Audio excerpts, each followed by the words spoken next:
tercera disertante, que es Cecilia Capuzzi. Bienvenida, Cecilia. Ella es argentina. Gracias. Desde 2014 hasta enero del 2021, miembro del Consejo General del Movimiento de los Focolares y consejera general para el área de comunicaciones, actualmente en Roma. Es analista en sistemas por la Universidad Tecnológica Nacional, docente, y trabajó para la Nunciatura Apostólica en Buenos Aires. Fue responsable del movimiento Focolares en Buenos Aires y del Centro Mariápolis Altagracia en Córdoba, Argentina. Bueno, bienvenida nuevamente, Cecilia. Nos gustaría que nos cuentes qué es el movimiento de los focolares, qué papel también tienen los laicos en el movimiento y cuál es tu experiencia en la llamada Obra de María. Gracias Martín, gracias Monseñor Lozano, alegría de reencontrarnos, ¿no? Y también a todos ustedes. Debo decir que lamento que se ha ido Paula porque nos une una gran amistad justamente con el movimiento San Egidio, ¿no?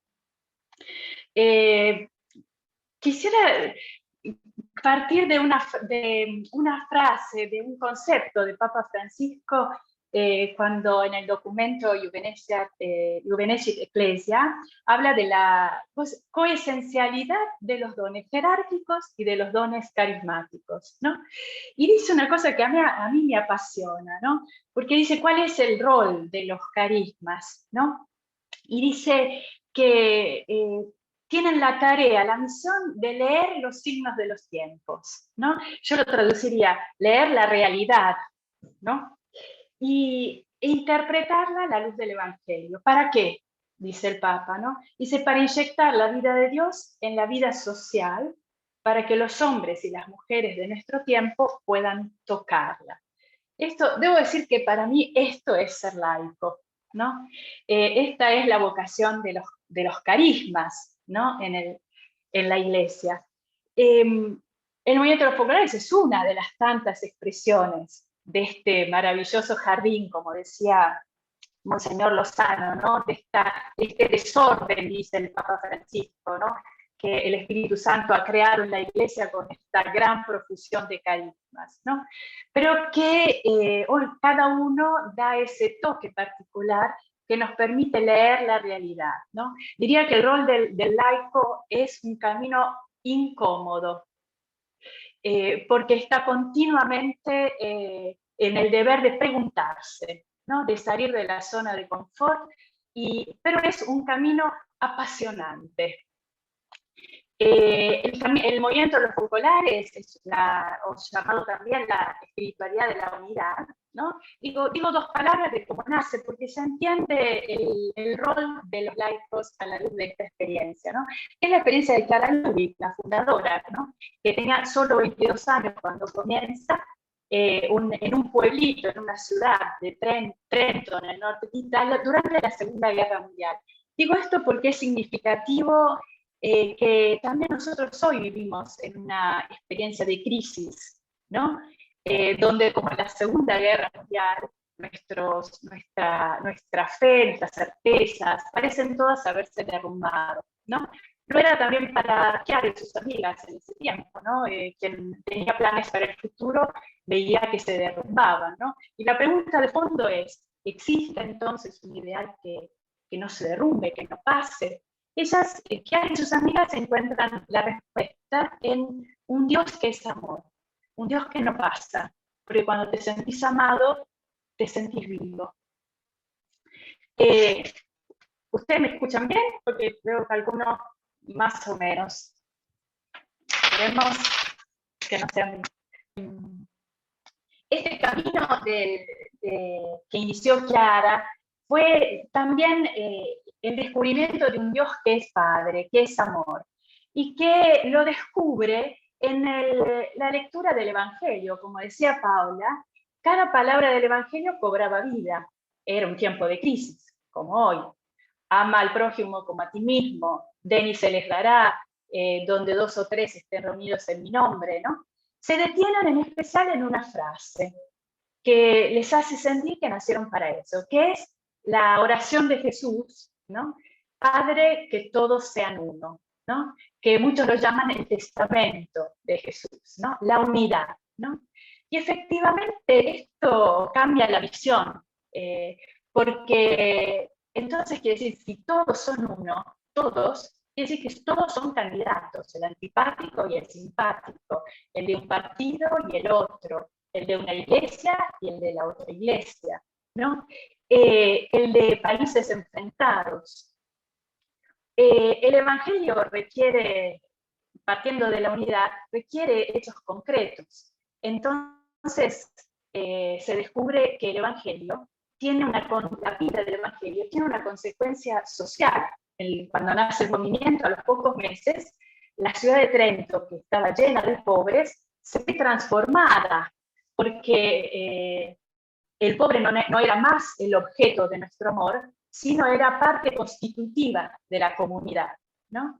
Yo pienso que es la misma experiencia que he hecho yo, ¿no? Cuando conocí esta espiritualidad, tenía 16 años, eran tiempos de la dictadura, tiempo de grandes preguntas. Digo, la justicia, ¿dónde está? ¿Quién queda? ¿No? Y me parecía que el Evangelio, si bien había crecido en una familia católica, el Evangelio era un hermoso libro de palabras y nada más, ¿no? Y en cambio me encontré con una comunidad viva que aplicaba el Evangelio.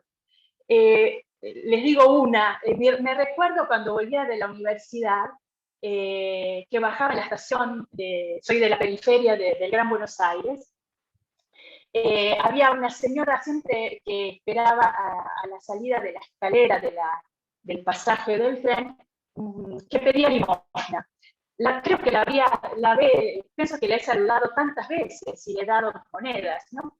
Pero cuando descubrí que el Evangelio era otra cosa, era una linfa vital, me recuerdo que me detuve y me propuse conocerla.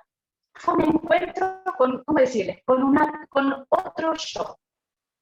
Había salido de mi autorreferencialidad, ¿no? Me había encontrado, me había dejado tocar por el otro, ¿no? La consecuencia fue que las monedas, en vez de dárselas, la invité a tomar el café con leche y el sándwich en el bar enfrente de la estación. Obviamente, cuando entré, el bar quedó mudo, porque no era una cosa habitual, ¿no? Digo, para mí tuvo dos consecuencias. Me di cuenta que el Evangelio te cambia el corazón, te cambia la mente y te pone las manos en acción. Y la segunda cosa es que el silencio creado alrededor de nosotras dos, de la señora y de mí, decía que algo cambiaba. El movimiento de los focolares es un movimiento laico, su composición es netamente laica, pero es en parte, me gusta pensarlo como explicaba Monseñor Lozano, ¿no? ¿Qué cosa es el laicado? Es el pueblo de Dios, el santo y fiel pueblo de Dios, como lo llama un papa, que está a la escucha del Evangelio. Por lo tanto, no importa la condición, el estado, la vocación dentro de este pueblo, importa la realización de nuestra vocación bautismal, ¿no? Por lo tanto, hacen parte familias, consagrados, religiosos, personas de todas las categorías sociales, y esto hace que nos sintamos un pueblo nacido del Evangelio, ¿no?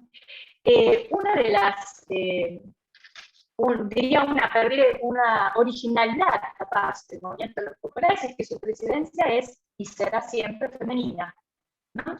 De hecho, les traigo el saludo de nuestra presidente, Margaret Parram, apenas elegida en febrero, ¿no? Y esto es el Papa Juan Pablo II fue el que aprobó esto. Y tiene un sentido, porque como el Papa nos dijo visitando nuestra ciudadela permanente en Lopiano, Italia, en el 2018, María era laica. Y un movimiento, el nuestro es un movimiento mariano, que quiere continuar esta presencia de María en la tierra, como una laica, ¿no? Como una laica que vive el Evangelio. Esta era María, ¿no? Que suscita la comunión a todos niveles. Tiene muchas consecuencias un estilo de vida así, porque no puede ser teórico, el Evangelio no lo es nunca.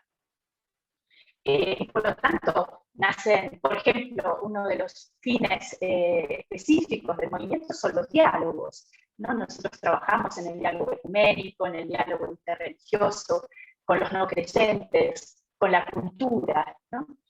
Y se lleva también a concretizaciones en el campo social, ¿no? Si pienso que ahora hizo nacer el proyecto de la economía de comunión y del movimiento político por la unidad, ¿no? ¿Qué quiere decir?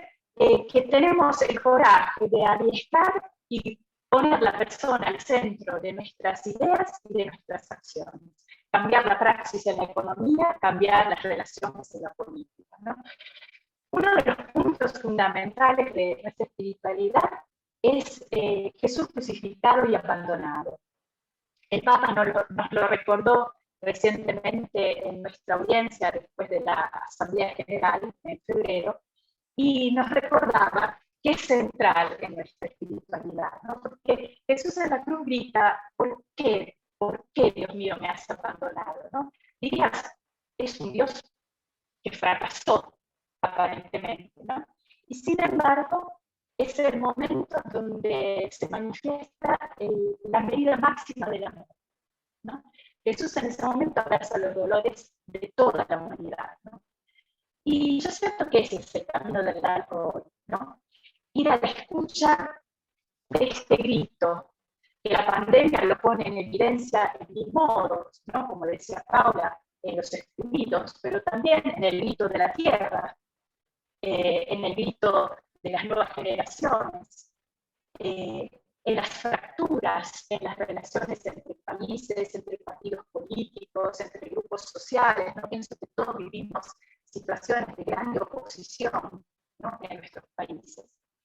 El Papa nos invitó en este encuentro con él a vivir concretamente el carisma de la unidad, que significa actuar fuera de nosotros, superar las barreras. Decía, es el camino de la proximidad fraterna, que transmite la presencia de resucitado a los hombres y mujeres de nuestro tiempo, empezando por los pobres, por los últimos, por los descartados. Y esto ha suscitado y continúa a suscitar desde que nació el movimiento, pero hoy con respuestas distintas, porque hoy cuenta ser laico, hoy cuenta vivir el Evangelio, a distintos niveles, ¿no? Si pienso en América Latina, son más de 40 las obras sociales, ¿no? Que trabajan con los últimos a favor de un nuevo paso, de una luz de esperanza, ¿no? O por ejemplo, en los últimos años ha nacido la Red Latinoamericana de Tierras junto a otras instituciones, donde se trabaja por el empoderamiento del campesinado, ¿no? Por los derechos de los pueblos originarios en la tierra, ¿no? O por ejemplo, en el trabajo con los migrantes, que son un rostro de los excluidos de hoy, ¿no? Pienso en el límite entre México y Estados Unidos, o pienso en Perú con los nuestros que acogen, la comunidad que acoge a los que llegan de Venezuela, o en Colombia en el proceso de paz, ¿no? Me gusta pensar que la unidad, vivir por la unidad, significa una infinidad de posibilidades de vivir nuestra vocación bautismal, ¿no? De encontrar una respuesta a ese grito de Jesús crucificado y abandonado que hoy siento yo y que lo siento con otros, ¿no? Paula mencionaba este camino de comunión entre carismas, ¿no? Es típico de este momento que vive la Iglesia, poder caminar juntos, porque ninguno tiene todas las respuestas, ¿no? Pienso, hace menos de un mes nació una comunidad de los focolares en medio de otra comunidad de otro carisma, la Facenda de la Esperanza, en San Pablo, Brasil, ¿no? Para vivir juntos por los últimos, los toxicodependientes o por los que están en la calle, ¿no? Digo, para mí, ser laico hoy significa abrazar la humanidad, salir de la autorreferencialidad, ¿no? Zanjando la distancia que nos separa de los últimos, ¿no? Pasar diría del yo a nosotros. Del yo a nosotros, ¿no? Chiara, y termino con esto, Chiara decía que el laico tiene la vocación más atractiva que exista, ¿no? Porque es penetrar en la más alta contemplación y permanecer mezclados con todos, hombre entre los hombres, ¿no? Perderse en la muchedumbre para impregnarla de lo divino, ¿no? Gracias. Pienso que puedo decir que vivir en la iglesia, ser iglesia, es seguramente la aventura más apasionante que me ha sucedido. Muchas gracias, Cecilia. Muy lindas tus palabras. Me quedo con esto último que decías, que ser laicos es abrazar la humanidad. Y con una frase también que dijiste al principio, que el Evangelio te cambia el corazón, la mente y te pone en acción de diversas formas, ¿no? Como estamos viendo cada uno con su carisma y con sus formas, ¿no? Así que muchas gracias por compartir estos minutos.